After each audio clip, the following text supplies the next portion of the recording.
Hey guys, Pie Guy Rules here, and thank you all for the lovely birthday wishes. I had a great one, and I got everything that I wanted. That out of the way, I don't know why I put off doing this rant for so long. Maybe I thought, well, if I didn't comment on it, it would just disappear. But, nope. Alright, so today we're going to be talking about Secret Mountain Fort Awesome, which, if you don't know, is Cartoon Network's newest abomination.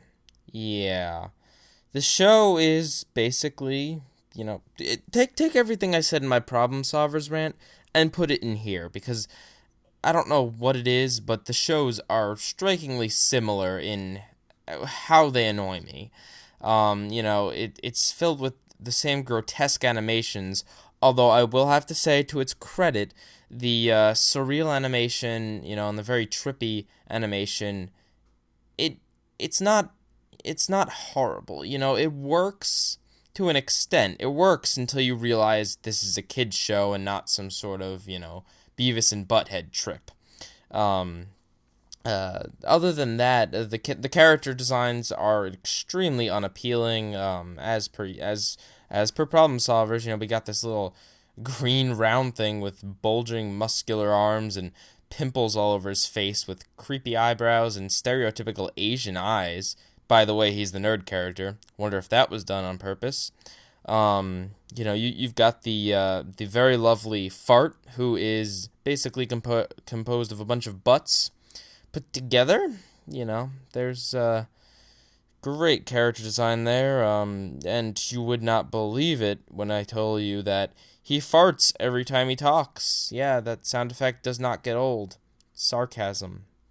Um, so yeah, the show basically falls into every single pothole that Problem Solvers fell in.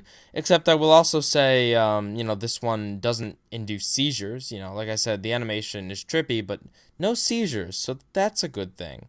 However, it's very high energy, which not necessarily bad for a kids show, but it can easily fall into the annoying category very easily. Let's see. There's another character. He's basically a frat boy who says bro all the time.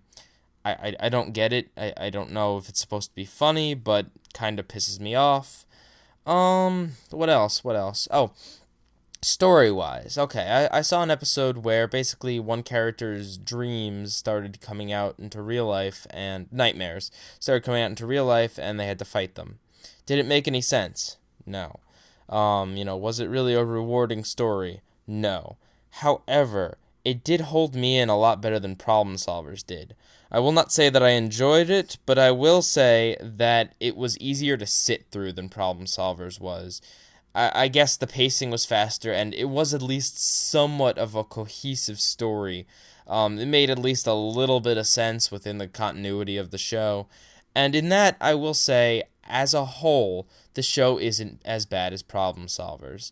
I mean, I'm sorry if this rant seems a little bit more on the positive side. It's just, I really have nothing more to say on the negative aspects that I haven't already said in Problem Solvers. All I can say is the little things that put it one step above Problem Solvers. Change it from the turd that Problem Solvers is to a polished turd that Secret Mountain Fort Awesome is. Ugh, everything about the show just pisses me off, though. Even the name, Secret Mountain Fort Awesome. Come on, man. This whole thing just reeks of fried dynamite, which is not what kids actually want to see. It's what network execs thinks kids of the 2000 eras are like. They think they're just anything that's hyperactive and random. We're the generation of the internet. If cute kitten viral videos are what's hot, well, we're gonna put them on our cartoons. That's just the way it rolls, and unfortunately, I don't think it's translating well. But you know what? Maybe it's a generational thing. Maybe it is working. I don't know.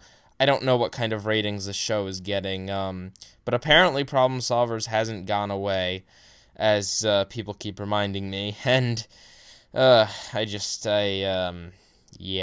just keep watching Adventure Time. Keep watching regular show.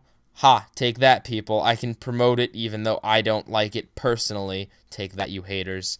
Keep supporting the good shows that Cartoon Network's putting out, and maybe it'll aim them in the right direction. I personally, I don't know anymore. Cartoon Network is just spewing out randomness at all hours, and they could create masterpieces like Adventure Time, and they can create live action shows like Dude, What Would Happen? Why is that still around? They could create, insane, trippy,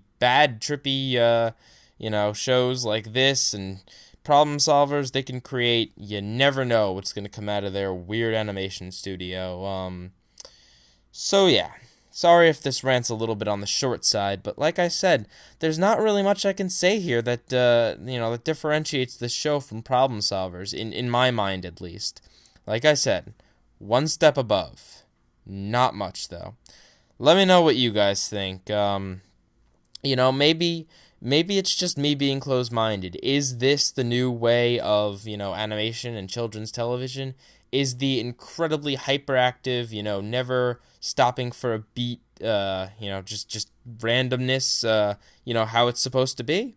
The reason why, I guess one more thing I can mention is the reason why I like Adventure Time compared to this. I've talked, endlessly about how much I like Adventure Time.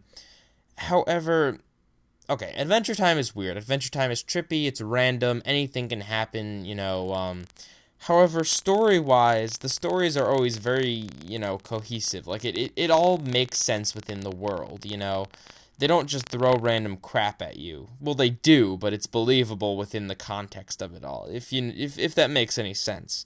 The problem that I have with a show like this is that it's just kind of like, it's a world where anything can happen, which is fine, but it doesn't make, you don't have to use much intelligence to write for the show. You don't have to, make it good basically. You could throw in random words and make it a show, It's like Family Guy.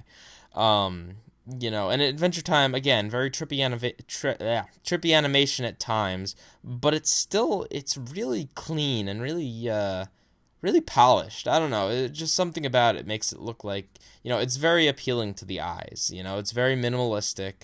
It's not, overly detailed, grotesque imagery, which is what you'll get a lot of here.